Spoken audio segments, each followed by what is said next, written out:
Good evening and welcome, everyone.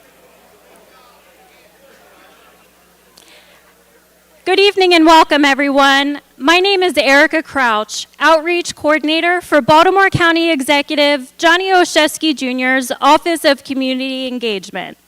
It is a pleasure to welcome all of you here for our 6th Budget Town Hall series. Having open and honest conversations with the people of Baltimore County about their budget priorities sustains our commitment to the accessible and responsive government that our residents deserve. We strive to build a better Baltimore County together by focusing on sustainable and equitable opportunities for all. Our budget determines our priorities and aspirations for the upcoming year, and we're proud to continue holding conversations with our residents so they can remain an essential part of this process. Before we begin, I'd like to take this opportunity to acknowledge and thank Dundalk Elementary School and Principal Pilarski for their hospitality and for hosting this evening's town hall. Principal Pilarski, if you'd like to say a few words.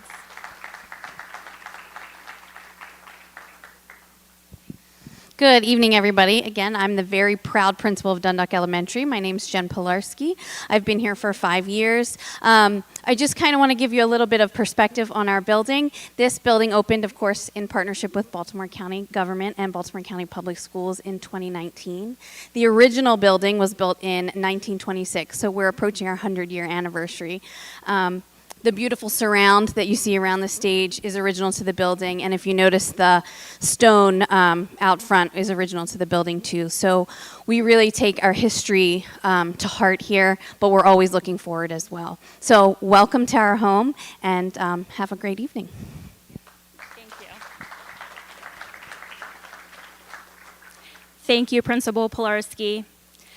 Tonight, we begin our fiscal year 2025 budget discussions here in District 7, hosted by your County Executive, Johnny Olszewski Jr., and your Councilman, Todd Crandell, who unfortunately is unable to attend this evening. After the County Executive's budget presentation, our residents have an opportunity to share their budget-related priorities within the allotted time of 90 seconds.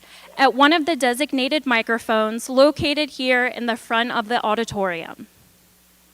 The county executive and department heads will listen to your inquiries, concerns, and ideas. If we cannot answer a question tonight, we will have a coordinator from the Office of Community Engagement or designated department representative follow up with you. Tonight's town hall will conclude by 8:30 p.m. Those unable to provide their testimony in person by 8:30 p.m. may still submit requests for consideration by emailing townhall@baltimorecountymd.gov. If you have come with a group, we ask that you please designate one spokesperson to share your group's budget priority. Group members may stand in support when your priority is being shared. If you have already heard the same budget priorities shared tonight, we kindly ask that you defer your time so that we can hear as many priorities as possible. And now it is my honor to welcome your County Executive, John Olszewski Jr.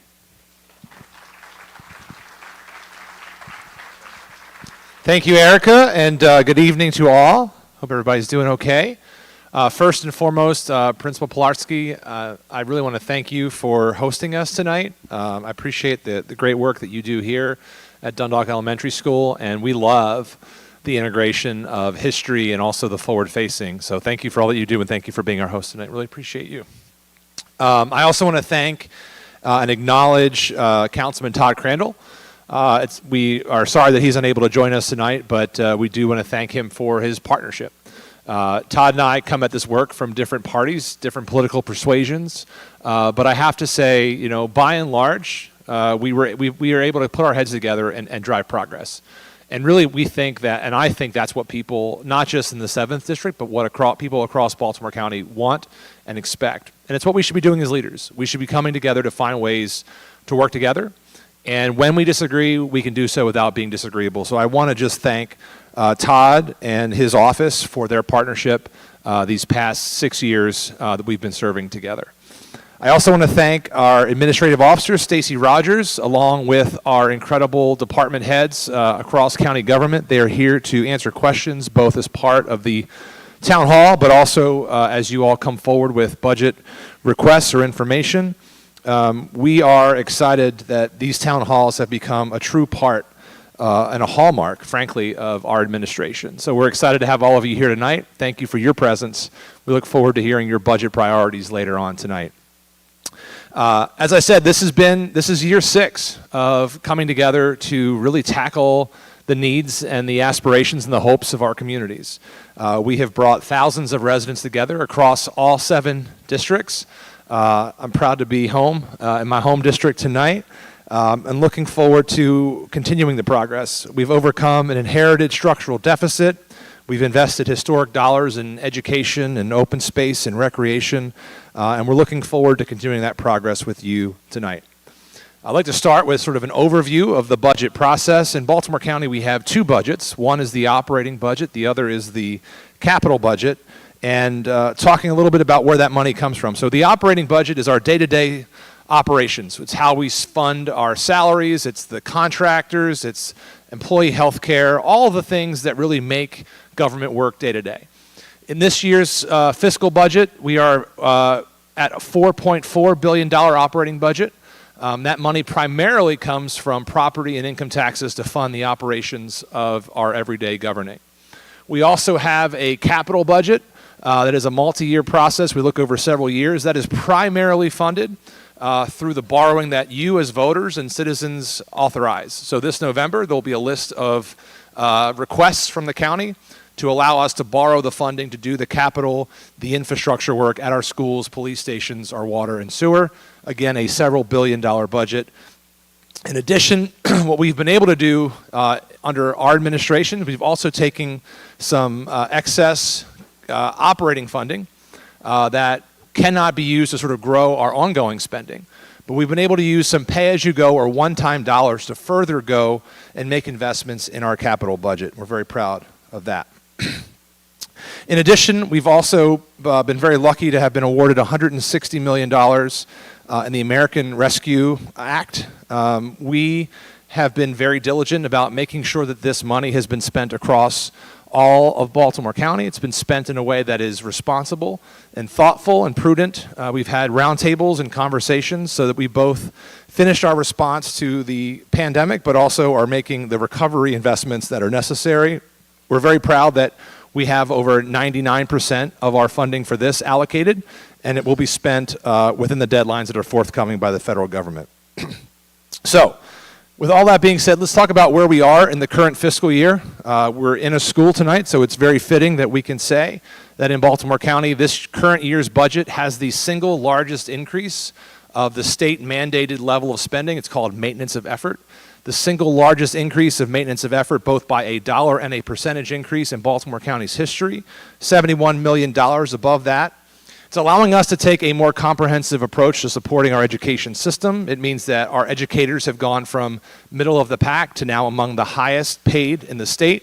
We've been able to hire more paraeducators and pre-K teachers as we implement the requirements of Blueprint. We've also supported more English as a second language teachers, our ESOL teachers. We have additional positions like athletic trainers, and this is on top of prior investments in the places like school counselors and social workers and pupil personnel workers. This is just in this year's budget. We haven't forgotten about the importance of school construction. We're standing in a beautiful, relatively new school. This is sort of, Dundalk Elementary School was at the foreground of some of those investments. We've since committed over $3 billion over the next 13 years to improve and enhance the schools across Baltimore County. It is a roadmap that we are following that makes sure that we're addressing school capacity, school condition, and also the educational needs across Baltimore County. This year alone, we have $210 million of local capital for school construction, community schools, and other maintenance upgrades.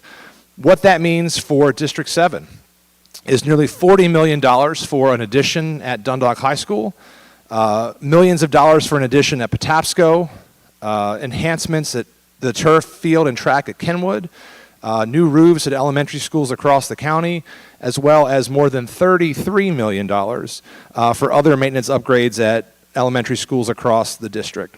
So significant amounts of those dollars are coming right here to District 7. As we invest in our pre-K to 12 education system, we also have not forgotten our community colleges. We're very proud that every year we've been in office, we've been able to freeze in-county tuition at the Community College of Baltimore County. We've also made community college this year free to any family that makes $150,000 or less. I do want to flag that progress is very much at risk, among other cuts being sort of contemplated before the General Assembly this year, is an over $4 million cut to our community colleges and the CADE program that's being proposed by the Moore administration is currently before the legislature. So just wanted to flag that as you're talking to your legislators to encourage them to support full funding of the CADE formula so that we can continue our investments with our community college. We're also proud to invest in our public libraries, and I want to thank CEO Alcantara Antoine for her presence here and at many town halls. Together, we are making significant investments, again, in both the operating and the capital needs of our library. This year, more than $3.5 million towards upgrades at North Point, millions of dollars towards a potential new Essex library. And we're also continuing our investments in the operating funds to make sure that our library system remains fine-free. So if you have any overdue books, feel free to take them back now. You're good to go. No fines. In addition to our educational system, we also believe very much in supporting our public safety agencies, which is why we've delivered historic pay increases for our public safety professionals. This year's budget alone has over $7 million of a police take-home car program for our police department, as well as $4 million for the planning and design of a new Essex police precinct. That's on top of funding across the county for other police needs. And we're seeing investments paying dividends, supporting the salaries and the technological needs of both our fire and police professionals. This year, we're 15% down on homicides. If you compare us back to 2021, it's a 47% reduction. So making the investments not just in public safety, but also in the upstream investments. Making the investments in violence interruption and helping to prevent domestic violence, and supporting rec activities and economic development opportunities for our residents is paying real dividends. Relatedly, we are also supporting our first responders in the fire safety bucket with significant dollars for their salaries. We are continuing to believe in and support our amazing volunteers. We've put significant additional dollars towards our revolving loan fund for equipment purchase. We've allowed and supported our volunteers to have a second set of turnout gear, just like our career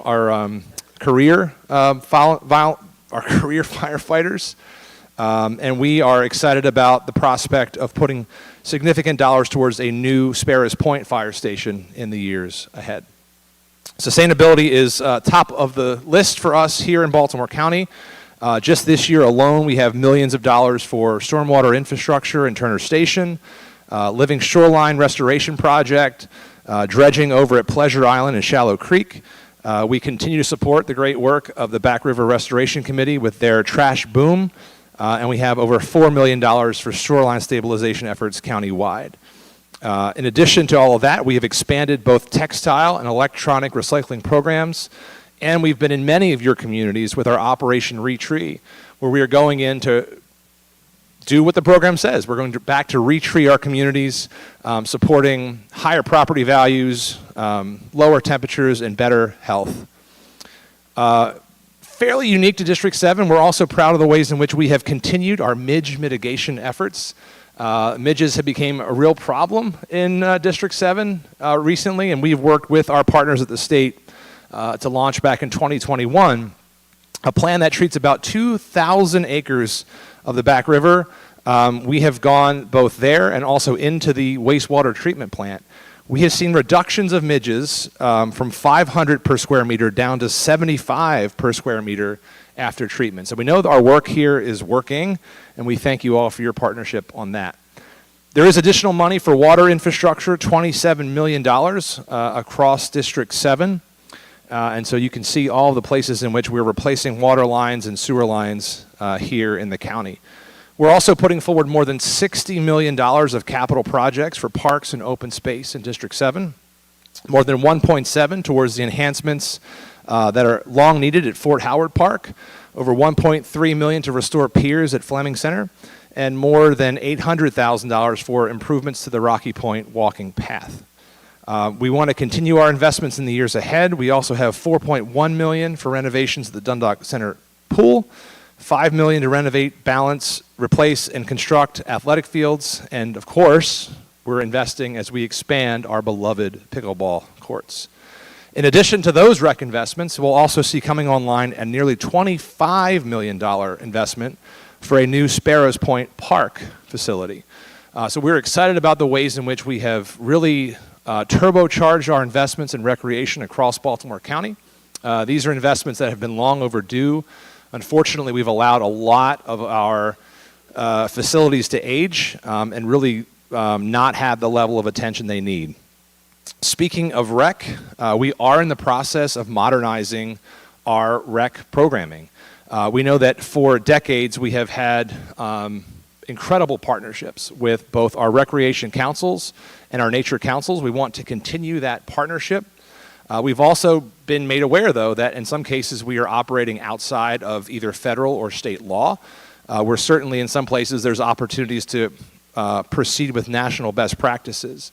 But what I want to be clear about is, as someone who is a proud assistant coach of the Blue Calls and proud rec parent, that we have no intention of doing anything to hurt what is an incredible ecosystem of recreation activities here in Baltimore County. We're looking to build upon it, to modernize it, and what I can tell you for sure is that there is a little bit of misinformation out there. There are no plans to charge purely rec programming, but unlike other counties, we do have open access and adults and for-profit organizations that use a lot of our facilities, and we are going to modernize some of those practices so that we can take those resources and continue to reinvest and continue to make sure that our assets are world-class. I will also say that as we do that process, as we've always done, we will have a work group that has all of those impacted be part of the conversation, so that as we're implementing best practices and complying with law, that we're doing it in partnership with those people who have done incredible work for many years. In addition to rec and parks, we are continuing to invest in transportation, in the roads and transit our residents rely on. $40 million in this year's budget for road resurfacing and sidewalk improvements. We also have improvements for almost $280,000 of raised crosswalks across District 7. You have all of the listings there, I believe. $1 million for improvements to South Marlin Avenue. More than $2.9 million for the Center Place Road extension. Ms. Shirley, we're going to get that done. And then, of course, $3.3 million for bridges at Wise Avenue and Golden Ring and Stemmers. We've also recently unveiled our first ever county-wide comprehensive bike and ped plan. Nearly 119 miles of shared use paths, 70 miles of on-road bikeways, and there are about 256 miles of long-term projects. We already have hundreds of thousands of dollars of seed funding, including almost $300,000 for enhancements to the Hollowbird and Wise Avenue bicycle lane, as well as the Edgemere Elementary School path project. In addition to roads and sidewalks, we were proud to launch our first ever fixed route transit service in Towson. The Towson Loop, even though it was launched in the middle of a pandemic, it's free. It has moved over 150,000 riders since its launch. And we believe it provides a blueprint for expanded services to other parts of the community. We also implemented a new paver system, which is a groundbreaking data-driven process for both scoring and managing our road conditions. And so because of the work that Director DeAndrea Walker and her team have done, we are excited to be moving forward to have a clear path forward for addressing the needs of all of our roadways across Baltimore County. I talked a little bit about CCBC cuts, but there are actually larger cuts that the state is also contemplating, particularly around transportation, that I wanted to also flag. Since 2009, there have actually been significant cuts to what's called the highway user revenue. So the state historically has divided up money that goes into the Transportation Trust Fund between the state and local governments who are responsible for maintaining the roads, the sidewalks, the bike infrastructure, the bridges. And back in 2009, there was a significant cut from $13.8 million from $45 million per year down to $13.8 million. Certainly, those projects have not gotten cheaper since then. However, the funding has remained flat. That's been a loss of $450 million for those road resurfacing, those bridges, those sidewalks, those transportation projects that are so important in Baltimore County. Just for perspective, that $450 million is about what we estimate it would take to take all of our roads across Baltimore County just up to a fair condition or an okay condition, speaking nothing of the other needs. We've also seen an inequitable distribution of what's called the locally operated transit system, or LOTS funding, where we are getting about more than 40 times less than Montgomery County, which is a similarly sized jurisdiction. This is funding that could help support the replication of things like the Towson Loop in Trade Point Atlantic and Sparrows Point, or across Baltimore County. It's also where we could do additional investment in our county ride, which we have now expanded to Saturday rides, and we've also eliminated fees there. We heard you loud and clear on other vibrant community needs across Baltimore County. We are building on our diversity, equity, and inclusion and immigrant affairs offices, both growing those offices and testifying on access to care legislation for more health care opportunities. We're excited to have seen that pass both the House and the Senate, and we look forward to that moving forward. We've also expedited the need to process GBM slides for those who were victims of sexual assault, and we expect to have that testing done before the end of this year, years before it was originally scheduled. We've also formed a working group to support victims of sexual assault and domestic violence, and are moving forward with that. Closer to home, we're proud that we have really launched, and this is a lot of coming out of I talked about the American Rescue Plan. Our ARPA dollars are hard at work in places like Essex. Essex was actually our first test case of what reimagining community investment and support looks like. And so we've partnered with some amazing leaders in Essex to really think about what are all the wraparound services we need: the infrastructure, the streetscaping, the police, the violence interruption, the recreation and parks, the business development, to make a great community even stronger. Fortunately, we've been so successful in Essex that we're now replicating that work. We have a reimagination process happening here in Dundalk, the historic town center. We have this work happening in other parts of the county over in the Woodlawn Village Shopping Center, and we're seeing investments that are really paying dividends. We're also excited about supporting the restoration of the Dundalk Water Tower that will be announced and rolled out shortly. We continue to support our seniors. I had a great conversation just before I came up about how we're seeing some of those investments across the county in the work. At our senior centers, we're proud to have launched and to continue our No Senior Eats Alone Day. We created the Because program, which is age in place. We work with our seniors to make sure we can make improvements to their houses. We've launched the Baltimore County Volunteer Center, and we continue to make investments in our senior centers across the county, including closer to home, over $1 million for HVAC repairs at Edgemere, and $100,000 for improvements recently in this year's budget to At Ease. We also continue to support our cultural and anchor institutions. The one that I want to call out that I'm really proud that Baltimore County supports is the Shock Trauma Center. I guess I've had the unfortunate opportunity to see firsthand the incredible work that they do. When we had Officer Barry Jordan and Detective John Shee serving our communities and keeping our communities safe, end up in that institution. And because of their own actions and their own heroism, the heroism of their peers, and the incredible work of Dr. Scalia and Shock Trauma, they're both with us today. And so I'm proud of this investment in Baltimore County, along with other great anchor institutions like the Glenn L. Martin Aviation Museum, which is also close to not technically in District 7, but if you haven't checked it out, I recommend it. So as we move forward, I have to present a budget that is within what's called the Spending Affordability Committee guidelines. Every year, the county council basically sets a rate of growth that determines how much money we have to spend in that operating budget every year in Baltimore County. So at the beginning of every budget process, I give all of the department heads here a target to meet. Last year's number was 4.79% growth, which gave us about $114 million of growth. This year's number is down a little bit at 4.36%. But let's talk for a second about where those increases went.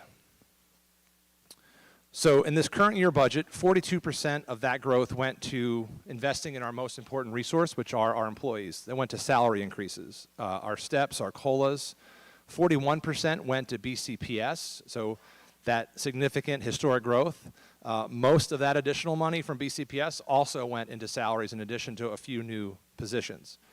We also spent $18 million of increases towards active and retiree health care benefits, so again, investing in our people. 5% went to CCBC coupled with some federal dollars. Again, a lot of that CCBC money was for investing in our people. So just 4% went to truly new programming like student loan debt relief for county employees, those additional turnout gears for our volunteer firefighters, establishing a medical duty officer program to help move our AMBOs through hospitals faster. And so we try to be very smart and strategic, particularly around operating costs, but these are the conversations that help us determine where those dollars go.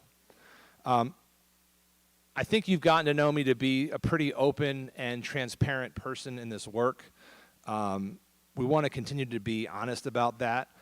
We are facing a much more constrained budget this year. There will not be a lot of extras for growing the budget. And I want to talk a little bit about some of the factors that are really constraining us. On the operating side, we know that the state, as I mentioned, is already looking at their own constraints in their budget. Significant cuts proposed to things like community college, sustained cuts that aren't really resolved for things like transportation. When the governor once said, when the state catches a cold, local jurisdictions catch the flu. And so that's one challenge we're facing. Those recovery dollars we talked about that are doing great things like Essex Reimagined will be drying up this year. That will be ending at the end of the calendar year, so halfway through the upcoming fiscal year. And we're seeing significant increases, like most of you. Our retiree health care and our employee health care growth and cost is outpacing the growth of our economy and the growth set by the county council. On the capital side, we see ongoing capital challenges, things like inflation affecting the cost of our capital projects, supply chain. So we've been really focused on making sure that we deliver on the projects we've worked on together these past 5 years to ensure that they continue both our schools, our fire stations, our infrastructure. But we know that the needs are significant. Just the countywide capital needs alone are $300 million. That's in addition to the $3 billion we've talked about for our schools. So I hope that context is helpful as we're about to turn things over to you. I will be, just in terms of a timeline, in April, I'll be introducing the fiscal 25 budget to the county council, including Councilman Crandell. I also want to acknowledge Councilman Julian Jones, who's joined us tonight from District 4. Councilman, thank you for joining us. But I'll introduce the budget to the county council in April. They have through May to talk to the departments to review their budgets, and by the end of May, the council is scheduled to adopt a final budget that is both within spending affordability guidelines and consistent with the priorities that we hopefully all set together. So, with that, I'm going to turn things back over to Erica or to Mandy. It's going to come up. But I want to thank Erica for being an outstanding representative here in District 7. I want to thank the Office of Community Engagement for their work, and looking forward to hearing from all of you tonight. Thanks for coming out. Mandy. All right, everyone, good evening. So we are going to start the Q&A portion of the evening. We are going to have 2 microphones, one on each side of the aisles here. We do ask that if you are here with a group tonight, we know there are a lot of people here. We want to get through everyone's testimony. We will have to wrap at 8:30 this evening. So if you are unable to, or if we have a lot of people and we get past 8:30, we're going to ask that you please submit your testimony in writing. It will be reviewed by the county executive and the department head still, even if you do not get the opportunity to speak. Again, we will have 2 lines over here. This one's a lot shorter if anyone wants to join that line. We are asking that you please keep your comments to 90 seconds this evening. There is a timer here in the front of the stage. We'll move it so that way kind of everybody can see it. It will buzz at the end of 90 seconds. We'll ask that you please wrap. If you're continuing, our team will ask that you please wrap your comments at the end. So we will get started, and then if you are here with a group, we just ask that you please use one spokesperson this evening. If you're here as a group, we ask that you can please stand in support, and we'll make sure that everybody's counted. Thank you. Good evening. My name is Mary Ellen. I've been in the county for over 40 years, and I'm a volunteer at the Maryland Zoo in Baltimore. I wanted to thank the county executive, Olszewski, the county council, and the Arts Council for their continued support at the zoo. Many county residents visit the zoo on a weekly and monthly basis. We are the third oldest zoo in the country, and we have the second largest breeding program in the world for the African penguins. And these penguins, it's important for the breeding program because they can be extinct in their native country within 10 to 15 years.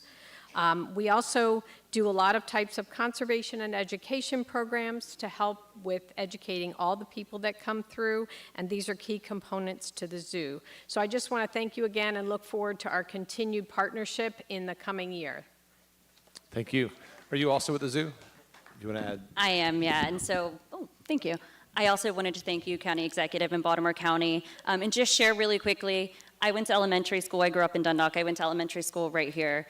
The first time I saw a wild animal was sitting here in the older version of this gym, and the Maryland Zoo had brought out a military macaw and a massive boa constrictor, I think. That was the first time I had seen those animals.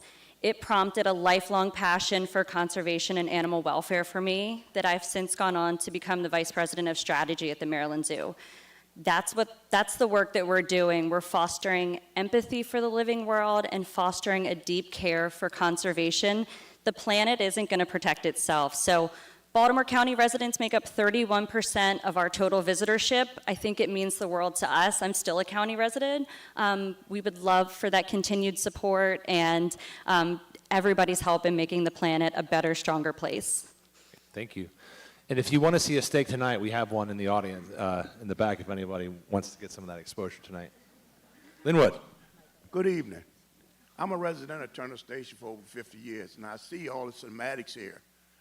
Turner Station probably has more studies and surveys than the whole county. Now we're in the zone, we get flooded every time it rains.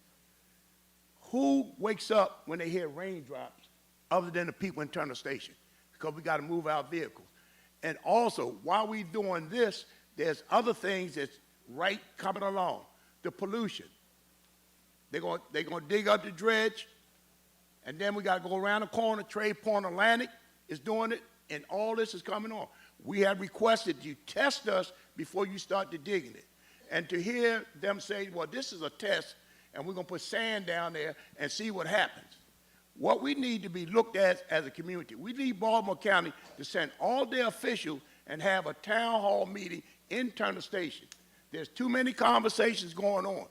As we found out the other day, of the $2.5 million, $500,000 is going to studies. We need to have environmental people there when we have our meetings. We need people that can bring the voice back to you and your staff. This is going on too long. We're surrounded by the communities, right, and we're the only ones that flood. Everybody else has up-to-date systems to transplant the water. So I'm hoping that you can arrange to us to have a town hall meeting where we sit down intelligently and work on this. Director Tablata, are you here?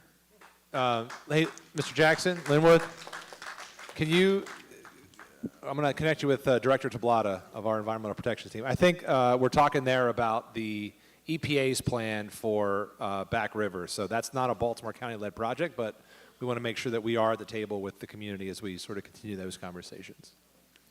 Buenas noches a todos y gracias, señor Ejecutivo Johnny O, por permitirme estar aquí. Good evening, everyone. Thank you, County Executive Johnny O, for allowing me to be here. Mi nombre es Lucía Isla, soy la presidenta del Comité Latino de Baltimore. My name is Lucia Islas. I am the president of Comité Latino of Baltimore.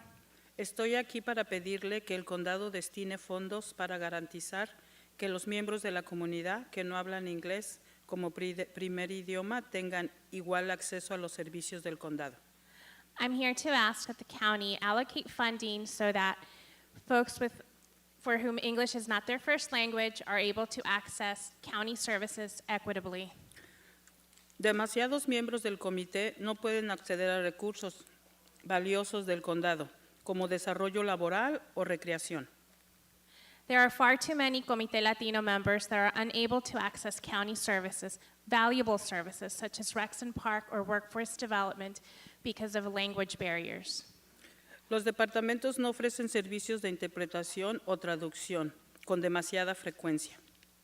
These departments do not offer translation or interpretation services with too much frequency. Con demasiada frecuencia, nuestros miembros mantienen a sus hijos en edad escolar fuera de la escuela durante unas horas para ayudarles a pagar los impuestos del condado o encontrar recursos para iniciar un negocio. Too often, many of Comité members have to keep their school-aged children from attending class because they need their assistance in interpreting to pay taxes or to do another county function. Nuestros miembros son individuos que pagan impuestos y contribuyen al bienestar del condado de Baltimore. Comité members are tax-paying members of our community that contribute to the well-being of the county. Sin embargo, no tienen acceso a los mismos recursos debido a las barreras del idioma. But unfortunately, they do not have the same access to valuable county resources because of language barriers. Por favor, les suplico, destine recursos para aumentar el acceso al idioma en el condado de Baltimore. Please, Gracias. I implore you that you designate funding from the county to help alleviate this language barriers. Thank you. We will. Thank you. Thank you.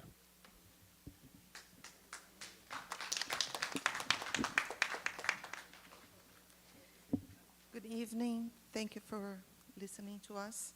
My name is Fernanda Rodriguez. I am an immigrant from Brazil. A few years ago, I became a U.S. citizen, and that was a very happy day in my life. And a relief, because, thank you, because we go through a lot to get to this happy day of becoming a U.S. citizen. In the past few years, I have been working supporting immigrant communities, a growing community who is eager to work and contribute to the betterment of the local community. For a sustainable growth and fair participation of the immigrants in this community, it's pressing to provide navigation systems that support them and make a proper resettlement a real possibility, just like my predecessor, the lady before me said, the language barrier, right? I know for a fact that these newcomers, 104,000 to be precise, pay taxes and are looking forward to buy a house, a property, and send their kids to school. I send mine to college. I'm very happy about it. We immigrants go through some great challenges and sacrifices to achieve these goals. A key to set these new Americans into the right path and to assure that we are creating a safe and equitable community to all is by providing proper support to them at first. I plead to the Immigrant Affairs Office to consider opening an office in the county that offers tax preparation, ESL classes, and if possible, legal immigration counseling. As an educator, I know for a fact that I believe a proper guidance has the power to bring significant and positive changes to people's lives. Sorry, I use a little Yeah, more. thank you very much.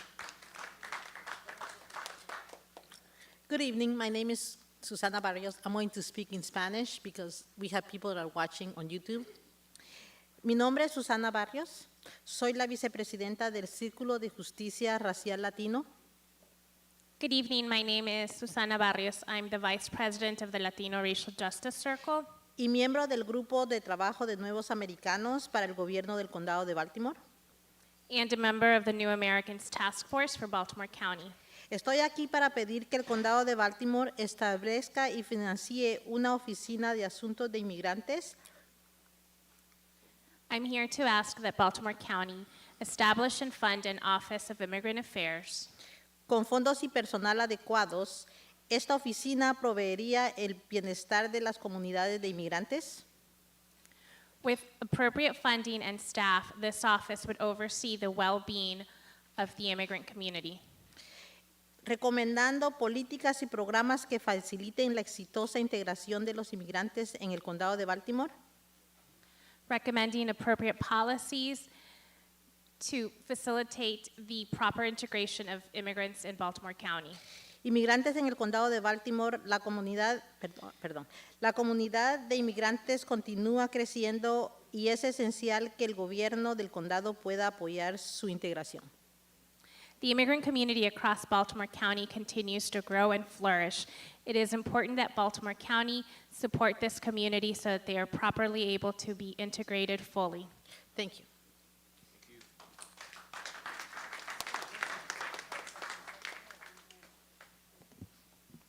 Hello, my name is Laura Ray. I am here advocating on behalf of Parks and Rec. I am the president of the Edgemere Sparrows Point Rec Council. Here just advocating for funding.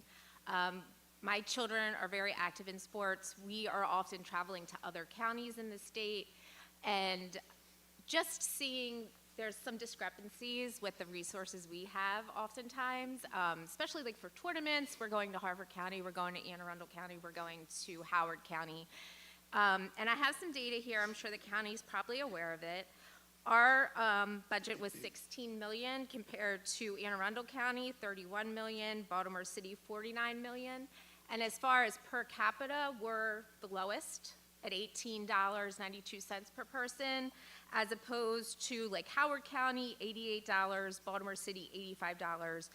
And nationally, the national average is more like $94. So just advocating for continued funds and resources for the community. And then I also wanted to touch on the re-imaging of the park and recs. We know that some of these changes are required legally, and you know, we're here. I feel like the department has been very supportive and doing well with communication, so we are on board, you know, to work it out. And I will say that our rec council always has supported the recreation use as a first priority. So we will continue to do that. Thank you, Laura. Just a word on rec funding. We were even more woefully underfunded when we started. We've come a long way, but as you've pointed out, I mean, we have further to go. And so we are looking at ways in which we can continue the progress for our rec investments. And Laura, we thank you and all of our incredible rec leaders across the county, but appreciate your time and your presence and for being part of the work group who'll be helping us implement these things with thoughtfulness and fidelity. Thank you. Good evening, County Executive Olszewski and the citizens of District 7. We appreciate our organization, the outstanding support that you have given the fire department throughout your tenure. My name is Curtis Wiggins. I'm the Vice President of Baltimore County Professional Firefighters and Paramedics, IEFF, Local 1311. The Maryland Association of Counties commissioned a study on hiring and recruitment retention. Baltimore County was identified as the sole outlier of the longest retirement requirement in the state of Maryland. In addition, almost 60% of the applicants have reported the hiring process takes over 6 months. As you know, we are currently struggling with hiring and recruitment and retention, and I know the budgetary process is currently happening, and that is why I'm here. We need your help. We need to invest in our efforts and to hire more EMS and fire personnel. We need to collectively solve long-standing concerns that make the BCOFD the most attractive fire and EMS department in the state of Maryland to work for, where people want to start and end their careers. The fire department, with the county approval, sanctioned an in-depth analysis of how the fire department operates. We respectfully request funding of those much-needed safety improvements, providing for the increased firefighter and EMS safety and to better serve the citizens of District 7 and all of the citizens of Baltimore County. The professional firefighters and paramedics appreciate all the progress we have made collectively as fire department issues and concerns, particularly with the recent fire engine staffing. Now it's time to collectively move the fire department forward, invest in long-standing issues, and fund additional EMS and fire staffing, and put into place recommendations as outlined in the third-party analysis. As always, you have our sincerest obligation to you and the council members to collaboratively work together to solve these issues. I thank you for the opportunity to speak. Thank you, tonight. Curtis, and please extend my thanks to all of your members as well. Appreciate you guys. Thank you. Hi, my name is Linda Taylor, and I'm the treasurer for Todd's Inheritance Historic Site, Inc. This site, located on the North Point Peninsula in Sparrows Point, is on the National Historic Register and the Star-Spangled Banner National Historic Trail. We are requesting that Baltimore County add an annual budget line item to help with operating costs for this important historic site. Annual funding would enable us to expand accessibility and programming to all residents in our county, state, and beyond. Thank you for your past support, and please join us in our upcoming 2004 season. Looking forward to it, Linda. Thank you. Linda, are you already in talks with Samantha O'Neill, who helps oversee some? Sam, are you here tonight? We'll sing. So Sam helps really manage our arts and sciences and our operating awards for our incredible anchor institutions, and we'd love to have you guys sync up. So great. Let me open by, Let me open by saying that I'm a lifelong Democrat and a firm believer in diversity, equity, and inclusion. But I'm also a soccer player. I took up the game 7 years ago thanks to the opportunities offered to me by the Lutherville-Timonium Recreation Council, opportunities that I was denied as a kid because soccer was a boys' sport. My teammates and friends include Egyptians, Brazilians, Africans, Spaniards, Bulgarians. I see more and more women playing. I have teammates who get carded and teammates who need cardiologists. We have players that miss games for Yom Kippur and players who miss games for Ramadan. Despite the obvious diversity, I hear that adult sports are now last on the list for permitting use in Baltimore County. Given that the PROS report explicitly states that there should be more inclusion of the public opinions, I'm here to offer mine on behalf of my teammates. While county motives may have been pure, its implementation has been ham-fisted and secretive. Chaos is not diversity. Unprofessionalism in canceling permits that have been held for 20 years without even courtesy warning, as happened to the Over 40 Pickup League that plays from 9 o'clock to 10:30 on Tuesday nights 2 weeks ago when we showed up and we couldn't have our field. That's not diversity. That's not professionalism. Yeah, thank you. And I want to reiterate that, you know, I'm first of all, I'm a firm believer in soccer is a girl's sport. I mentioned I was a soccer coach. I'm coaching a U10, I'm assistant coaching a U10 girls indoor soccer team. So I totally agree with you and support that. It's our commitment that anyone who wants to play have access to especially rec, but all programming. That's the whole point of this work, and I think I'll be the first one to say that's why we are now taking the time. We are taking the time to engage, including with Lutherville, including with Perry Hall, including with Edgemere Sparrows Point. They are all at the table because we want to make sure that as we do things to make it accessible not only for those who are serving and getting served, we want to make sure that your group continues to have access to fields and can continue to play. That is our commitment. But that we also make sure that we are doing it in a way that involves everybody. So you've got my commitment that we will keep working through this in a fair and equitable way with Lutherville, with ESP, with North Point Village, with Perry Hall, with Randallstown, so that we have not just the opportunities that you have, we want to make sure that everyone has opportunities for that. But my commitment is to do that without compromising the ability to continue to play. So. Happy to, if you want to talk to Director Smith, if there's a specific instance, we can certainly, I'd love to have you guys connect and talk about that. Just wave again, Bob. Thank you. Thank you. Hello, my name is Francis Taylor. I'm president of the North Point Peninsula Council. Trade Point Atlantic is embarking on a $1 billion, 100-year partnership with the largest container shipping company in the world to create a new container port terminal. We are asking for a one-time budget item to fund the hiring of a consultant and attorneys to legally set up a nonprofit community organization who, along with the county, will negotiate long-term and sustainable funding from this new partnership to communities that will be impacted by activities associated with this proposed facility.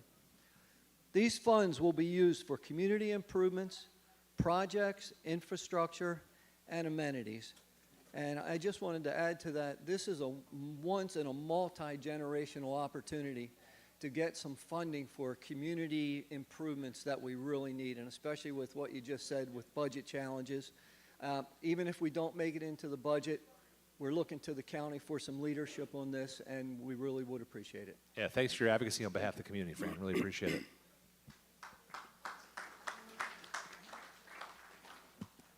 Buenas noches, mi nombre es Carlos. Good evening, my name is Carlos. Gracias por estar aquí una vez más, Ejecutivo. Thank you for allowing me to be here one more time with you. Vengo a pedirle una vez más que considere tener una oficina para emigrantes. I'm here once again to ask you that you consider having an Office of Immigrant Affairs, Porque sabemos que hay mucha necesidad, y no nada más para nuestra comunidad hispana, sino otras lenguas también que no hablan el idioma inglés. We know that there's many needs for the diverse immigrant communities, not just the Hispanic community, but many communities for whom English is not their first language. Y también decirle que nosotros pagamos impuestos, no tenemos derechos a los servicios del condado o del país, pero sí tenemos la obligación de pagar nuestros impuestos y realmente pagamos mucho de impuestos nosotros. While many of us may not have access to federal programs or some county services because of language barriers, what we do have the obligation of doing is paying our taxes. And many of us do, many times over, willingly and happily. Entonces sí le pido por favor que lo consideren y que realmente hagan algo por nuestras comunidades que no pueden levantar la voz porque tienen hasta 3 trabajos. Entonces uno tiene que venir y dar la cara por ellos para que podamos lograr algo en este país. I want to ask you on behalf of the community that cannot be here because so many of them have 2 or 3 jobs in order to give their families a better living. And so some of us, privileged ones, are able to speak up for them. Gracias y que Dios bendiga a los Estados Unidos. Thank you, and God bless the United States of America.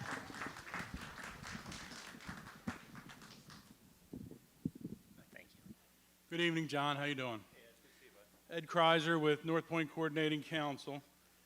Again, I think I've attended every budget hearing that you've had, and my issue is going to be very narrow. Again, it's sidewalks in Edgemere. But before I get there, I don't want to beat you up. I would like to compliment the trees that went into the district, and they didn't go unnoticed, and the size of them was fantastic. The group that you got putting them in over there, really good guys. I hope you double that budget. And I actually helped Marissa plant some trees, but I don't think one of them made it, John. So the sidewalks that we're concerned with are in Lodge Farm and Lodge Forest, which you know passionately.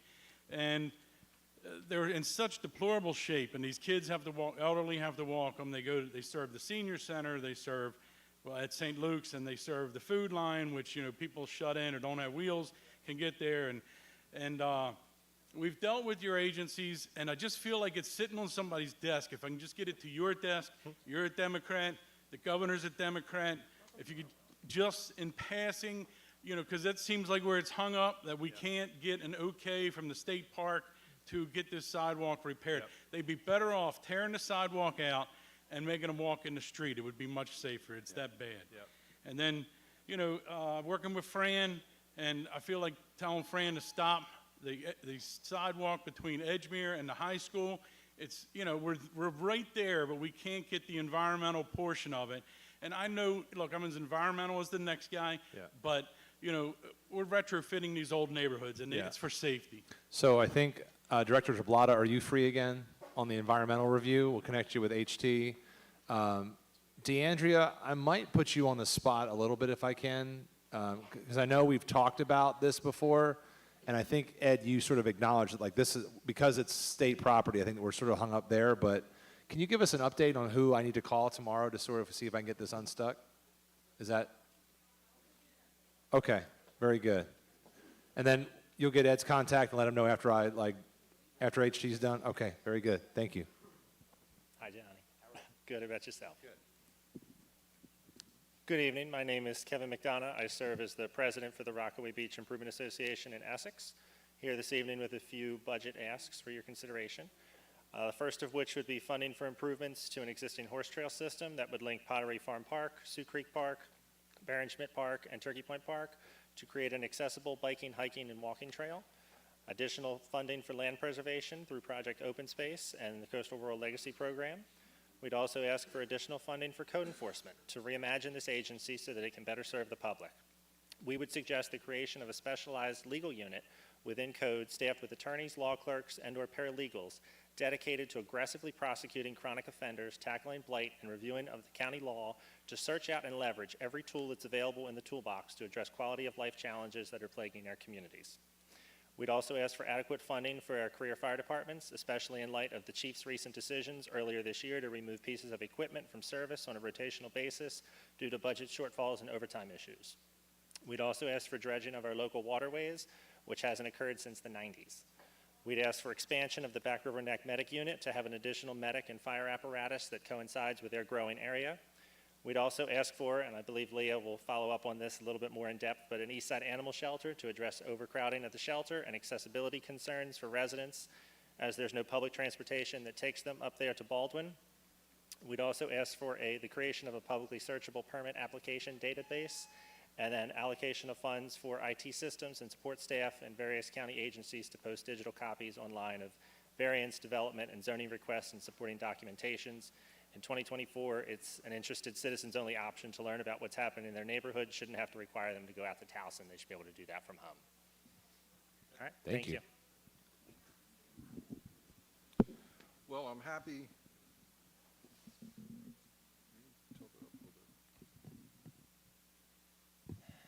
So I'm happy that somebody from the fire department was here, and the reason I say that is because there may be some heart attacks when I say this. So the choice that you made for Robert McCullough as our police chief was the best choice that you could make. I only wish you would have made that in the first place. We'd be a little bit better off. But I'd also like to compliment the burglary division for solving the problem that we had with the burglaries in the area. I hope that there's more of a police presence. I asked for that at the last meeting because we still have a lot of crime. There's a lot of people that are holding up the local retail stores, and it's very dangerous. I'm really happy that no one's been injured. That's the most important thing, but you know, we need to get a handle on crime. So it's been over a year that I had asked for the paperwork about the North Point Government Center. You say you have an agreement with Len Weinberg about that. Still haven't gotten that. Okay. I also asked for the receipts from the work that was supposedly done there on the flooring and things of that nature. It's been over a year, well actually it's been 2 years now, that I had requested for a walkthrough of the North Point Government Center. I'm here to do that once again. Okay. And I didn't have the opportunity to make the meeting for the Fort Howard project, but I still have my petition signatures here for that. I'm actually supporting them, and I hope that we can stop all the development here. We are overdeveloped in this community. Yeah, Scott, actually, I appreciate the compliment to Chief McCullough. We're thrilled to have him and his team. They're doing great work. On the Fort Howard question, just to sort of clarify, there's also been a little bit, I think, misinformation around Fort Howard. So when it comes to zoning decisions, those are completely decided by members of the county council. So the executive branch does not do the zoning designation. So I don't want to speak for the councilman since he's not here, but I think he's made his position on Fort Howard pretty clear. is my understanding that he's not supportive of the changes that folks came out to oppose. You can certainly confirm that with the councilman, but just to be clear, those are decisions that are made by both your local council member and the county council. So I did have Patrick there as my representative, because we want to hear, just like tonight, what the community has to say. But I just want to make it clear that we are ultimately not the one driving the decision for whatever happens on the request at that site. But we also did not request it as an administration. One last question. Will you have somebody talk to me about the paperwork? I was going to say, I actually see our county attorney, James Benjamin. He might be the best sort of at least first point of contact, and then he can sort of work from there if he has to work with the department to get you other paperwork. So, Mr. Benjamin, can you wave your hand for Mr. Collier? We'll get you guys. All right, thank you. Good evening, Johnny. Leah Bittinger, President of Sussex Community Association, also founder of Bring 'em Home Animal Rescue. I'm going to piggyback on Kevin McDonough's asks because my time will be used for Baltimore County Animal Services. As a rescue, we are constantly working with Animal Services to try to get the animals out of there that are in jeopardy. I am still begging for an East Side stray hold facility. There are so many people from this area that cannot make it to the shelter in the time constraints or because they don't have a vehicle to get there. I drive people to the shelter to pick their animals up because if they don't pick them up, they lose them in 3 days. The shelter needs more funding. They're drowning. Rescues are drowning because we're trying to help the shelter. They need help. This is a pandemic there. I have a dog, and I'm going to tell you, she went into the shelter on February 19th of 2023.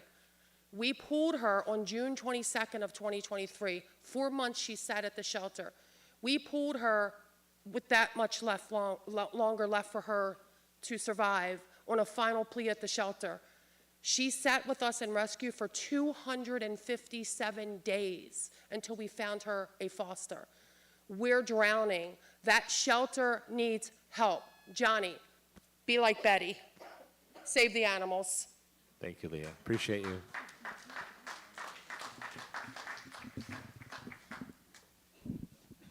I would like to say good evening to everyone, to County Executive Johnny O. Thanks for having this town hall for us.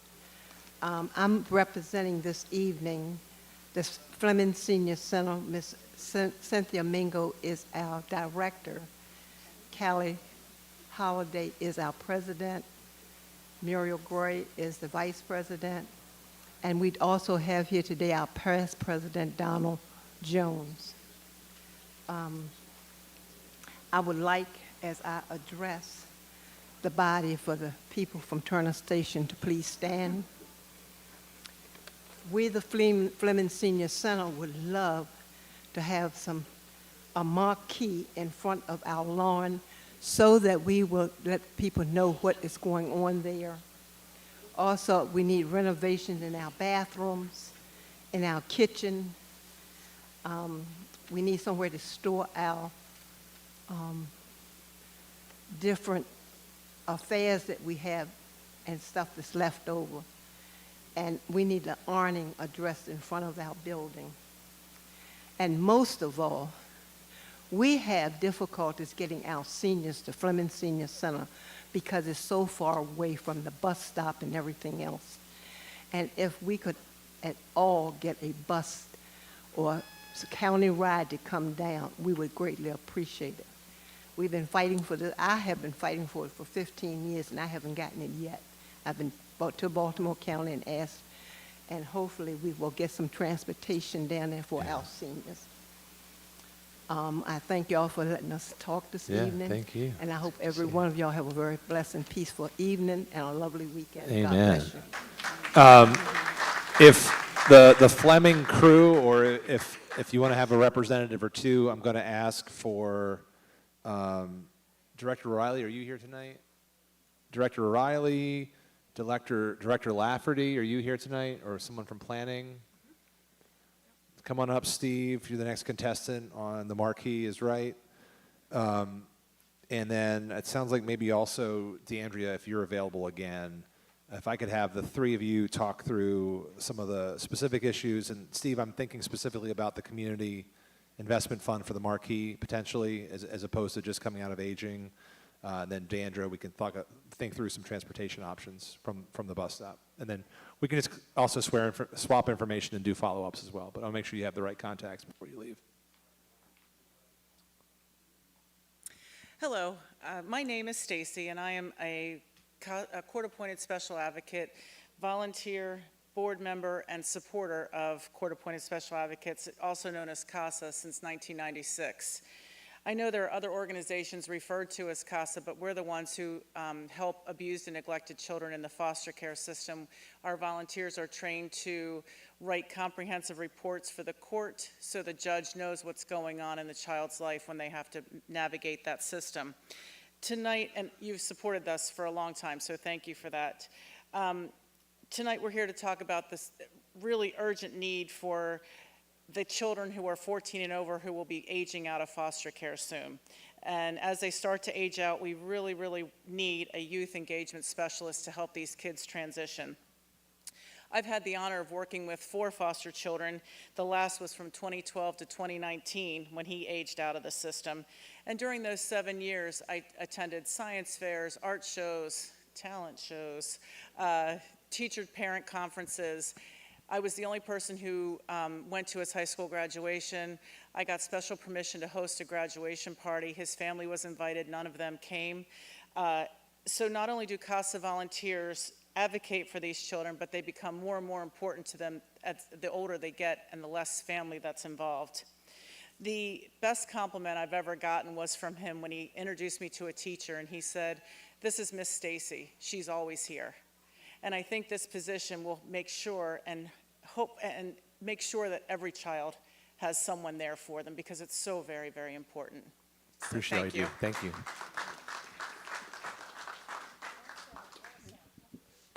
Good evening. My name is Edie Brooks. I'm a board member of the Turner Station Conservation Teams. Turner Station Conservation Teams looks to 2024 as the year of equity and sustainability for our historic African American community. We still face frequent flooding, but thankfully, Baltimore County has begun the work to help strengthen Turner Station's environmental resiliency and flooding issues. We realize there's much work ahead to be done, but our residents desperately need to see solutions. We still only have a few new houses, but they are no longer affordable for our residents. In 2018, Baltimore County had a housing survey done that showed Turner Station's dire housing needs. We need a strategic housing plan. Actually, what we really need is a new community plan that will address housing and housing affordability. Our last community conservation plan was in 2003, and that was over 20 years ago. Turner Station Park is heavily used, but its long to-do list that was presented over 2 years ago has been minimally addressed. There's no comparison of our small park to others in size, in quality, or services for our community residents. What we do have should be upgraded however and wherever possible. Last but certainly not least, we still face 5.5 years of living in a food desert with no solution that we know of in sight. We have community gardens, but we have no water access. We're looking forward to Baltimore County working with BGE to create a water access for this season's crops. Turner Station Conservation Teams looks forward to working closely with you to address these critical issues. Thank you. Thank you, Edie. Appreciate all you do. I can give you a bunch of directors. You can talk. We can get you Bob Smith for the park. We can get you Steve Lafferty for a community plan. We can get you Terry Hickey, who probably should be on the planning and the housing conversation very much. I know, Terry, you've been involved there. I don't know if Samir Sid is here, the Deputy County Administrative Officer for Economic Development and Infrastructure, who's actually actively working on grocery attraction strategy for Old Dundalk and Turner Station and Water's Edge. Well, I'm happy to talk about it. So part of the challenge is we have to sort of convince a private sector entity to come in. We think that the community will support it. But just as we've learned, we had a similar situation in, is it Woodlawn? Not Woodlawn.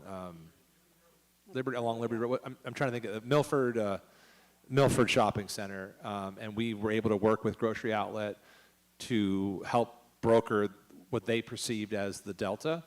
We're having similar conversations with Grocery Outlet, with other grocers, to try to find a way to re-land that here. And I think that also speaks to the work that we're trying to do just up the street as some of that reimagining work in the Dundalk Village Shopping Center.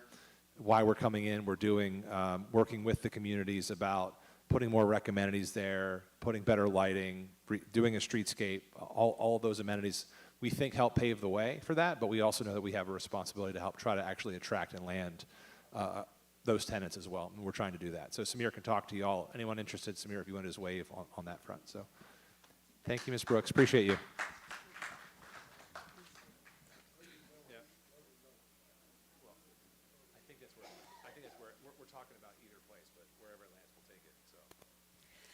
Thank you, County Executive, for the opportunity to speak on behalf of the Essex Community Development Corporation. I'm here today with members of our board to both thank you and request further support for our efforts in Essex in 2025.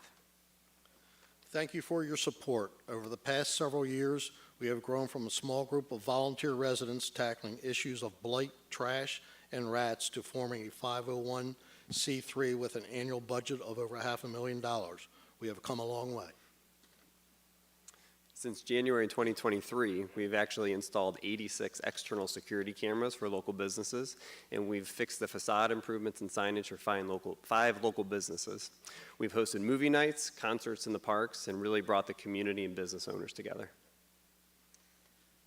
This year we'll be hosting more monthly meetups and events. We're going to partnership with local organizations and businesses. We offer more facade improvement, which my family is a long-time our business owner on the avenue. We're looking to conduct a traffic study to look to bring more businesses to the local Eastern Boulevard area. To continue our work in 2025, we are requesting $195,000 to support our staff and operations. These additions will help us grow, have a greater impact, and be better able to carry out the work of revitalizing the Essex Business District. Thank you for considering our request. Thank you all. You've been a joy to work with. Oh, excellent. Thank you. Oh, great. Thank you. Just tuck it in there. That's great. Thank you all very much.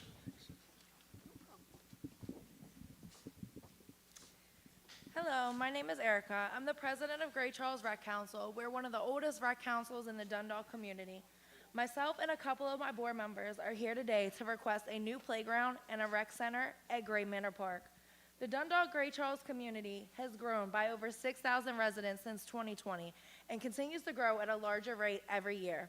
This has increased the amount of children in youth sports. As our programs continue to grow, indoor practice space becomes more limited. We primarily practice at Stricker Middle School. However, this season the gym flooded, leaving us with no place to practice. Having a rec center would have been a huge help. Also, with the large Dundalk Great Charles population, we have a very diverse community, which brings many different interests. We would like to be able to provide this community with activities for everyone, whether it's sports, arts and crafts, dance, yoga, and much more. And finally, we all know that the violence amongst the youth is growing at an alarming rate. And while we may not be able to save every child, it is our mission to try. Having this rec center in our community will provide a safe, fun place for our kids to go and stay out of trouble. Gray Manor Park has plenty of room to build this rec center and is in a great location to make it accessible to other rec councils and the community. The playground we would like replaced is also at Gray Manor Park, and it is in horrible condition. Our county office has received phone calls multiple times from residents complaining about the condition of this playground. I thank you for your time, and I really hope you consider building this rec council in that community. Thank you for all that you do, Erica. We really appreciate it. Director Smith, have you shaken free yet, or are you still out there? Is there anyone here from Rec that Mandy can make the connection either afterwards or? And then for the Essex crew, if you could get with Tucker Cavanaugh, who's I know that you guys know Tucker, but if you could just work with him to get the sort of the line item request a little bit, that would be helpful. So thank you. Hello, thank you for the opportunity. My name is David Heyman, and I am the Executive Director of Hatzalah of Baltimore. We're an all-volunteer ambulance company consisting of 50 responders, including doctors, PAs, paramedics, nurses, EMTs. We also have 20 volunteer dispatchers. We respond to approximately 2,000 calls a year, medical emergencies, with about a 50-50 split between Baltimore County and Baltimore City. We currently have a Baltimore City Operations Center in which we house 2 of our 5 ambulances. It is our plan to move 3 ambulances into the county, and we purchased a property recently on Deancroft Road. I don't know if you're familiar with Deancroft Road, but we purchased a property recently there, and we are currently in the process of building a 2-bay garage to be able to house 2 of those ambulances over there. The total cost of the project is about $1 million, and we're requesting $250,000 to help supplement anything that we've been able to secure. We're supported. We do not charge for our services, and we subsist on donations from our community and from local and municipalities. Sorry, and I can answer any questions you may have. Just appreciate all you do. Thank you. Thanks. Thanks for being here tonight. Good evening. Thank you, Council Executive, for having us this evening for this town hall. My name is Antoine Scott. I represent the MRAF, the Miss Renee Association Foundation. We're a social support group, community organization within Turner Station. We have a bunch of initiatives that's covered under our organization. However, what we're bringing in this evening is we're wanting to know what is the $2.5 million is going to be used for? What specific plans does the county have to address stormwater management and infrastructure improvement in Turner Station? How would the 2.5 be allocated for stormwater infrastructure benefit in Turner Station, and what timeline is in place for the implementation? Can you provide details on any additional funding or resources earmarked for the community development projects in Turner Station? And how does the county plan to involve residents of Turner Station in the decision-making process regarding infrastructure project and community development initiatives?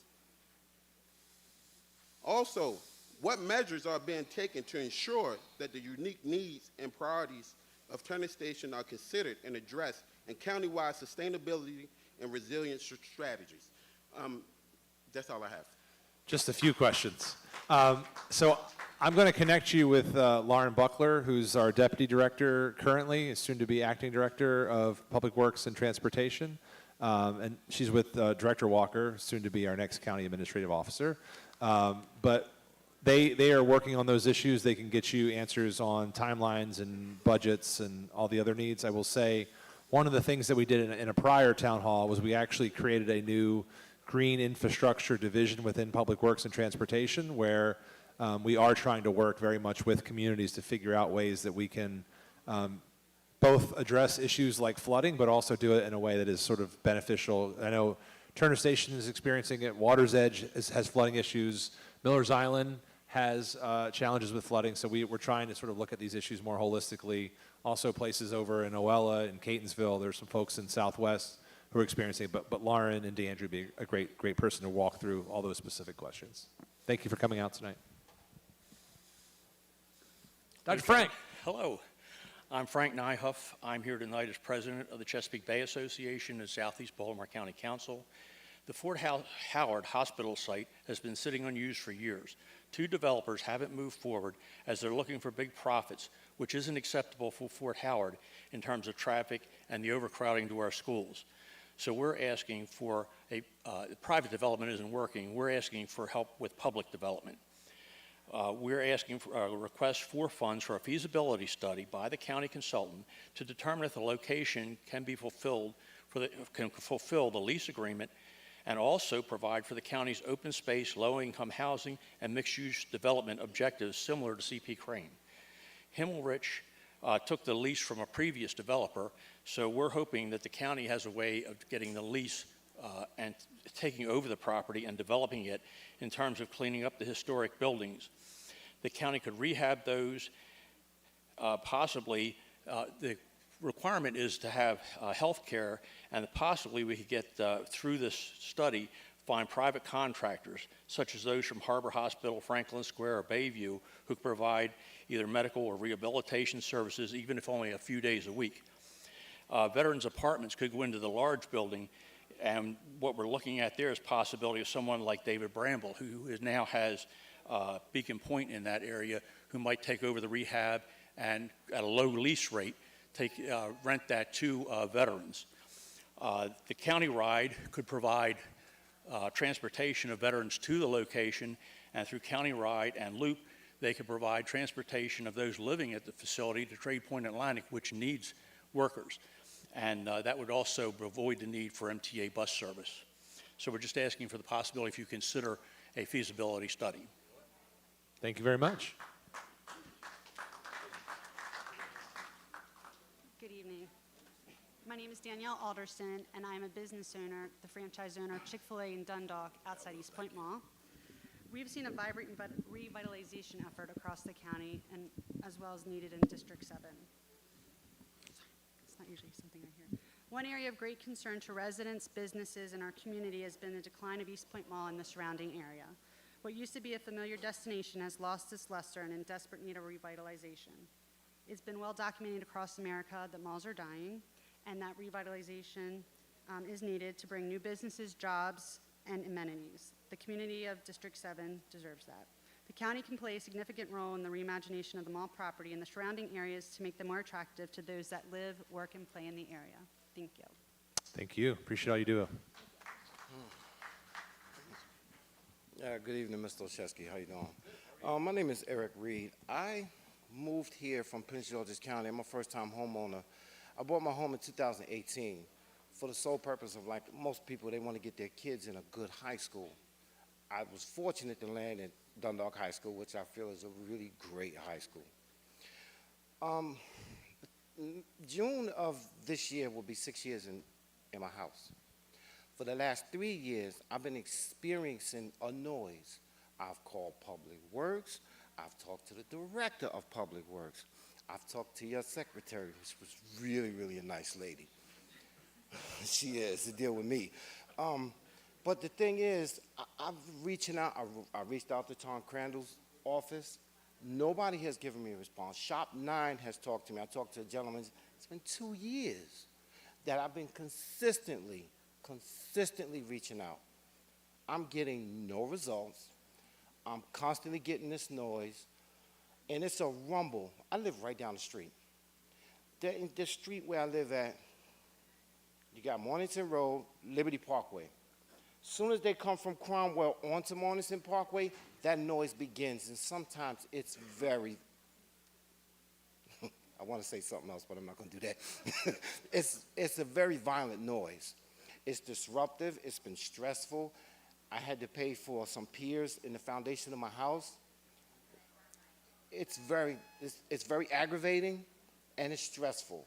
I mean, I had a whole lot of other stuff to say about that, but I'm going to get to the core point. I don't want to lose my house. I don't want to see my house cracking. My son's room is cracking. My daughter's room is cracking. I got cracks in my hallway.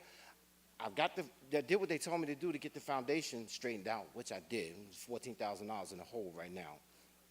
But this is my last resort to be here in this town hall meeting, to speak to you personally, because I talk to your secretary all the time. I don't And know she's where very to go sweet. At this point. So between Erica and Alonzo's our deputy director, and Mandy, maybe we can have a member of our community engagement team actually just come out and do a site visit to sort of see what you've experienced and see if we can sort of hear, you know. Nobody has come out, period. Okay, we can work on that. Alonzo's going to give you contact information, and we'll work on getting someone. Thank you for coming out tonight. Yes, thank you. Good evening, ladies and gentlemen and councilmen. This is Francis M. Seaman Sr. I have some items here that need to be addressed. Snow removal on the alleys in Baltimore County never gets done.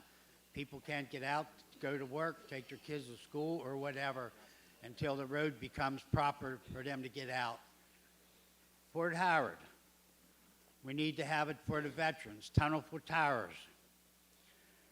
They've been fighting for over 50 years down there, and they're still continuing to do it today. It needs to be addressed and get it resolved. for the people and the area and for the veterans. Dredge back river to 1940, from Herring Run to the bay, from shore to shore, and remove all the contaminants that came from the sewage plant. A new bridge at the Bread and Cheese Creek so that people don't have to go around on North Point Boulevard for the condition. Storm drains on Willow Road need to be extended to Bread and Cheese Creek. They already have the drawings, and they have the drawings for the new bridge at the Bread and Cheese Creek on North Point Road. New gas service in the Edgemere and surrounding area don't have gas. They have to use oil or electric. Thanks for putting the new trash cans at Berkshire. And the last thing is that they need to cancel the Upper Bay crossing that's going to go over to I forgot, Pasadena there and over to the area. The new bridge should be off of the Beltway in Edgemere on pillars and bridge construction, goes through North Point State Park on the Hall Road over to Tolchester. It'll save people at least 45 minutes of travel to go all the way around the Key Bridge and et cetera for the condition there. And they need to scrap the one that's down there. I've been trying to get it done with the governor and so forth, and we hope to get the new bridge up here because it'll be good for Trade Point Atlantic and other people here and the shortest distance to go across. And I'm sorry for taking the extra time. No, thank you for Please coming out forgive me. tonight. Appreciate your And feedback. Peace be with all of you, and Peace with you, praise my the friend. Lord. Thank you.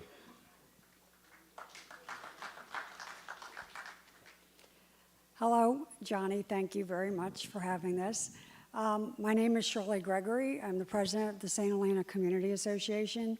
I would like to start by saying when the road to nowhere is completed. I didn't say if, I said when. When it is completed, we need to look at the street light at the corner of Center Place and Dundalk. That light is approximately a minute to a minute and a half long. And if the road goes through, the port workers are going to start cutting through the community again and not taking the new route, just to state. The other thing I wanted to bring up is the rat eradication. It seems like the regional has not been filling the bait boxes as like they're supposed to, at least not in our area. I don't know what's happening in other areas part of Dundalk of the rat eradication, but it would be nice that they would start coming out more often to do that. And then the last thing is I know that the county was doing trial trash cans in some communities, but not all of them. Like Old Dundalk did not get them, but St. Helena did, and I'm not sure of the other ones. Lily, where you at, girl? What other communities didn't get trash cans? Dunlogan? Greater Dundalk, yeah. I mean, it just doesn't seem fair, that's all. Yeah. Yeah. So we are doing a thorough review of other communities. Part of it was a pilot to see if the trash carts actually led to better outcomes. We are seeing very positive outcomes. Again, if you have questions, Tucker Cavanaugh is helping to lead a lot of those reviews. We started with communities that both had rat and were getting twice a week trash pickups just as a clear line of delineation. However, we are looking at, are there ways to do additional expansions of the trash carts? And then if so, what that next criteria would be. To do it countywide, it's something like, is it like 30 million, DeAndrea? $30 million. So as we expand, we want to make sure that we're doing so with sort of clear guideposts as to what the next, but we've heard from our friends in Dundalk and other Essex communities and frankly, communities across the county. So we're trying to have a thorough review about if we expand again, what makes sense, but that is very much under consideration and we're trying to find ways to, because it has been overwhelmingly, the feedback's been very positive from community members and we are seeing, we're starting to see some positive results. We'll make sure that we include the light in the work on Center Place, DeAndrea, and then Chief Whitlock, are you here? If you want to just connect, Adam's the head of our code enforcement team. he can answer the questions about the bait boxes. So thank you very much, Shirley. Appreciate Thank it. you. Hi, good evening. I'm here to advocate for my neighborhood to get on the pilot program. Can you hear me now? Yep. Okay. I want my neighborhood to get on the pilot program. When I bought my house in '95, we had 2 pickup days for trash. It was Tuesdays and Fridays. And then they stopped that and added the recycle. No one's in my neighborhood's recycling because we have an increase of rental properties, and the tenants don't care. The landlords are not held accountable or anything like that. But my neighbor across my alley has caught 47 rats since November. I have caught 11 rats. I am supplying my neighbors with trash cans. That's how involved and that's how important it is for us to get rid of these rats. It's unbelievable what it is. You call code enforcement to ask them to get on the pilot program, they tell me it's not their department. And then when they do refer me to somebody, I call that department and they say, call code enforcement. And I don't understand why in all counties that I know of, the rat problem solution is coming from the environmental department, not code enforcement. I don't think it's their job. They're just there to let us know that we got rat holes in our yards, but not to come up with a solution. It should be environmental. Can I ask what's your community? I'm right by Halliburton Avenue, by Halliburton East. I'm not Eastfield. It's like Westfield, Searles Road, and all that. But it's horrible. Well, thanks for what you're doing. I think we'll have Adam follow up, and we'll continue to have the conversation. So I know where you want it to be, but we will make sure that the folks who are doing it now will get you connected. Thank you. Thank you so much. Yeah, sure. Thank you.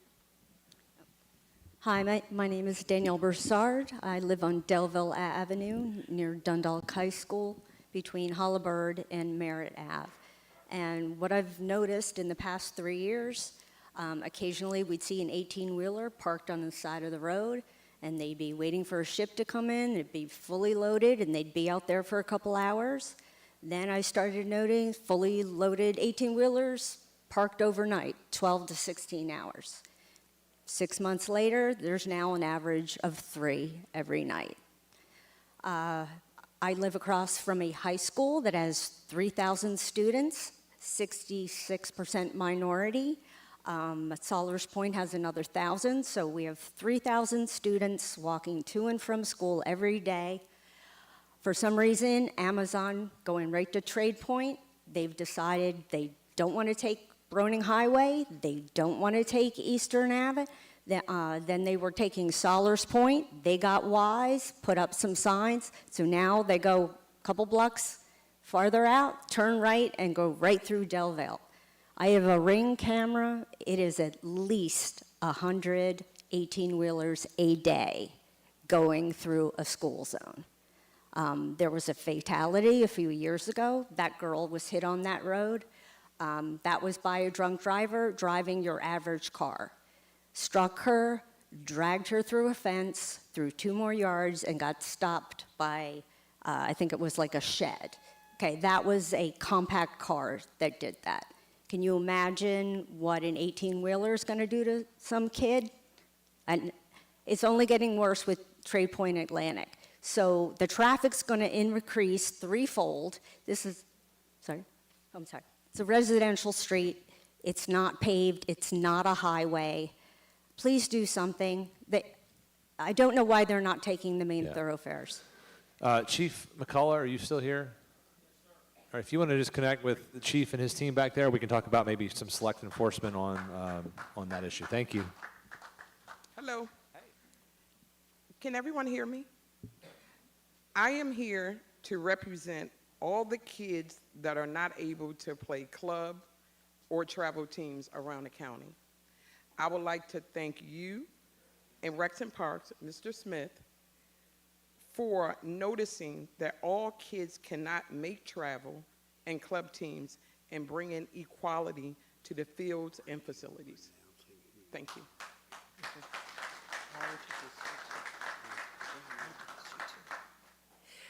Good evening, County Executive. As you know, I'm Sharon Keene. I'm the president of the Chesapeake Gateway Chamber of Commerce, and I'm here with my friend and board member, Mr. Bob Ramadka. First, I want to sincerely thank you for your continued generous support of revitalization efforts in Essex. And the Chamber's task force and now the Essex CDC could not accomplish nearly as much without your assistance, so thank you for that.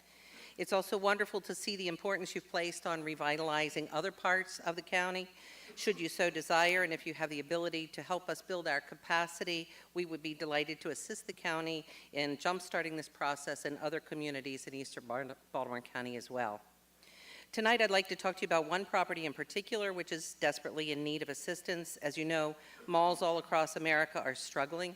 East Point Mall, a popular, and the surrounding area are not immune to this national trend. At one time, this mall was a popular destination. Now its decline has become a concern of local residents and businesses. It's our understanding that Baltimore County will be asked to play a significant role in improving aging infrastructure there and envisioning creative uses which make the area more attractive to those who live, work, play, and do business there. The Chamber would like to see new businesses, new jobs, and enhanced amenities come to this property. We'd like to ask the county to please make East Point Mall and the surrounding areas a priority. As we have seen in our work, much can be accomplished when public and private leaders partner together to improve a community. We'd love to see East Point once again become an important destination for residents and visitors alike. Thank you. Thank you. Mr. Ramaka, good to see you. Again, my friend, thank you. Thank you. Appreciate everything you're doing for the county executive with Essex and the different areas that you're going to use Essex for as examples, as I understand. Thank you very much. Hi, my name's Lauren Rains. My daughter goes to pre-K at the Tiny Tots that's through Gunpowder Elementary, run through the Perry Hall Rec Council. The teachers are very concerned about the proposed changes to the rec councils that will result in the county not covering liability anymore for the teachers and the volunteers. And it would place a burden on the rec councils that wasn't there before. Her teachers are very concerned. I mean, they texted, I'm just a parent, so they just texted all of us that this meeting was tonight. And I'm wondering, is there a possibility that it'll close? Because I'm a stay-at-home mom, one income. So we don't have a lot of money, and this is the cheapest pre-K that I can send her to. And I don't want to sacrifice the time. I have 2 degrees. I can go back to work in a heartbeat. But I'm never going to get this time back with her. So I don't know what I'm going to do if your proposed date for the council to vote on this is May 31st. She's supposed to start at like the end of August again. Like, that's not a lot of time for me to find another affordable pre-K for her. So I'm really concerned about this. So first of all, we want to make sure that you and your little one have the support that you need. I will say that we are fully committed to working with you and with all of the rec councils.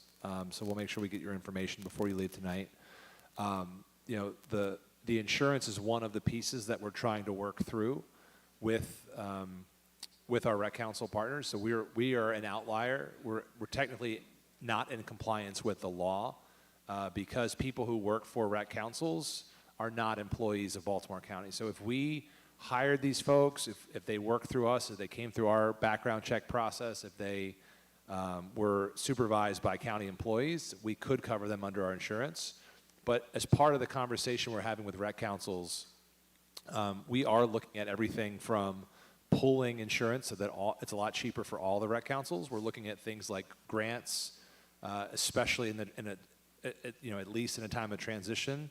So we want to make sure that the programming that is happening continues. That's why we have sort of slowed things down. We've convened rec council leads from all over the county to be part of this work group so that we really can try to work through these issues. As I said during my presentation, we think that what rec councils do is a credible foundation. We want to just make sure that we're finding ways so that we are complying with both, well, certainly the law, but also best practices. And then on top of that and finding ways to further support our families, to put additional programming in the communities, to have more access for adult programming. So we take the concerns very seriously, and we're going to be very thoughtful and deliberate about how we roll this out. And I don't know if Director Smith is still, he's like the most popular, and there you go. But Deputy Director Weinstock also, we're happy to work things specifically in your case, but also to give you a sense of what we're working on from a global perspective. So, Thank you. yep, thank you. Good evening, John. I was looking at your presentation for the Board of Education, and the funding's great. I got 4 grandchildren, and I got a lot of friends in the support services. I'm a retired Baltimore County employee with the support services. I also understand through the press that there was supposed to be an 18% raise given to the employees. That's what the superintendent's asking anyway. In 2007, the retirement was changed. And 2010, after 2010, if you retired, you could not get a cost of living raise for 5 years. I'm in my 8th year, and I have not seen any cost of living raise. I have some counterparts in the audience also. Don't know if this falls under you or whatever. I'm thinking, would a 12% raise over 3 years be out of line? I don't know. But I appreciate it if you would look into that. Yeah, no, well, Dr. Lynch, are you here tonight? So John will connect with Jennifer Lynch, who's our education lead. I will say that my guess is that the answer on your, first of all, thank you for your many years of service to the rec, to the school system, to the community. So I would say is my guess, and Jennifer, you can correct me if I'm wrong, is that those cost of living adjustments for retirees are driven, I think, largely by the school system. On our retirees, director or deputy director, yes, Matt, Carpenter, we have done 2 years of COLA increases for retirees in Baltimore County, and that hadn't happened. We actually changed the methodology on our side because we knew that it had been so long that retirees hadn't gotten COLAs. So we've done that with general government, but I'll have Dr. Lynch work with you on sort of the status of retirees for BCPS. Okay. Thanks, Thank John. you, John. Appreciate it.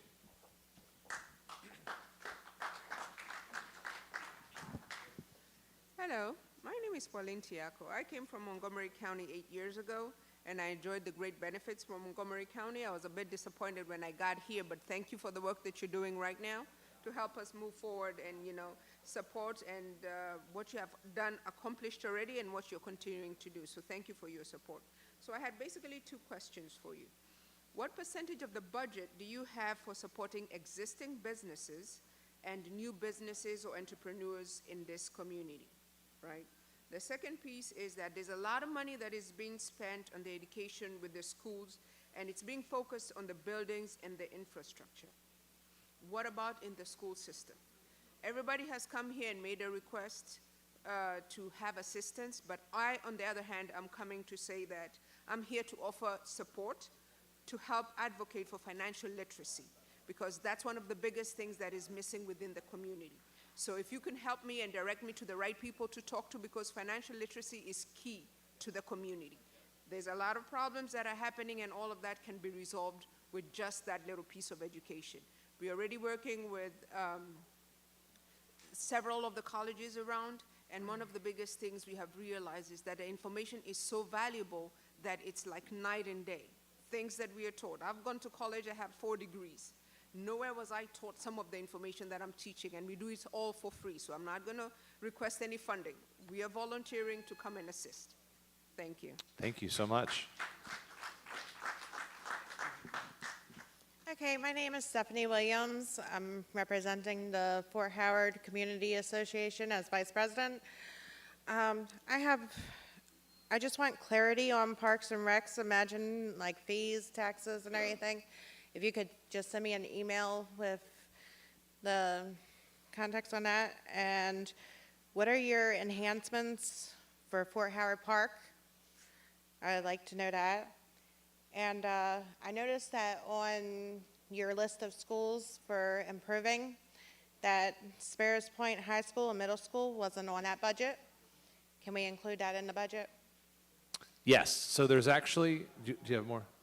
Yeah, I have Okay, more. we'll get to it, yep. I also don't know who to contact for the road infrastructure on North Point Road, because like, they're supposed to be putting in pipes. I want to know if we can expedite the piping process so that we can get our roads fixed. And the veterans want a facility in Baltimore County that they can go to. They loved Fort Howard. They didn't want it to see it closed down, but they don't want to go to the city. And that's basically all I have. Okay, so on the roads, that'll be DeAndrea and Lauren again, or is Tony here tonight? Okay, so DeAndrea for the roads question, straight ahead. Fort Howard, we'll get Director Smith to both give you a sense of what we've heard so far, and Deputy Director Weinstock, straight back there. You're gonna just like play pinball tonight on the investments that we're contemplating, but we want to make sure that those investments are in partnership with what the community wants to see at Fort Howard. On the county park side, we have a meeting. Dr. Lynch, if you want to grab her afterwards, she has information about, there's a community meeting in April, around April 2nd, thank you, Fran, around the next steps for Sparrows Point Middle School and High School. Following that meeting, I'm hoping to also have additional planning and design funding in the budget for moving forward for solutions there. I think that covers most of it, so thank you for coming out tonight. Good evening. The Baltimore County Fire Department responds to over 150,000 incidents each year. On the average, we meet 4 people each time we arrive, sometimes the whole community. Over the course of a 4-year election cycle, we will likely meet and greet the entire population of Baltimore County 3 times. The fire and EMS response to your constituents' calls, often the worst times of their life. Even when the results are not as great as we would like, the community thanks us and supports us. We, the fire department, are the human faces of your administration that everyone sees in their home. Your support of the fire department is critical for each of those faces to be happy and positive about life in Baltimore County, as this is the closest reflection your voters will see as to how well your administration is performing. The lack of funding results in difficulty fully staffing apparatus, overstressed responders, and delayed care. This results in the inaction not to be as positive as it should be. Your residents will feel you're not fulfilling your most critical need to keep them alive and safe. Fire department needs to be fully funded. There's no reason we are not an ISO Class 1 department other than budget cutting. In 2015, the volunteer EMS transport companies authorized Baltimore County to bill on behalf for our transports with a commitment to reimburse for all reasonable expenses. We're still waiting for this to happen. Currently, the reimbursement rate for BLS staffing is $35 per hour. Many volunteer companies have hired part-time EMTs to cover the calls when their volunteers are unavailable, but this rate only allows a pay rate of $15 an hour per EMT once labor burden is included, without dipping into fundraising. With COVID and the current economic climate, these funds are scarce. Baltimore County needs to reimburse at a rate that matches the base pay rate of an EMT upon graduating the academy. The base rate needs to be $60 per hour, which is still only 2/3 the cost of a career unit. Compounding the problem, both our neighboring jurisdictions have expanded into career departments and have hired a substantial number of their employees out of the volunteer houses, and has created great staffing issues, and we need to compete with them. Thank you for being here again tonight. Thank Your you. persistent and consistent advocacy. I appreciate it. Well, thank you all very much for your time and your presence tonight. As always, we really do try to take your feedbacks into consideration as we craft our budget. So again, thank you for the many community partners for your leadership, for your presence. Thanks to the Baltimore County team, and I hope everybody has a safe and wonderful evening. Thanks.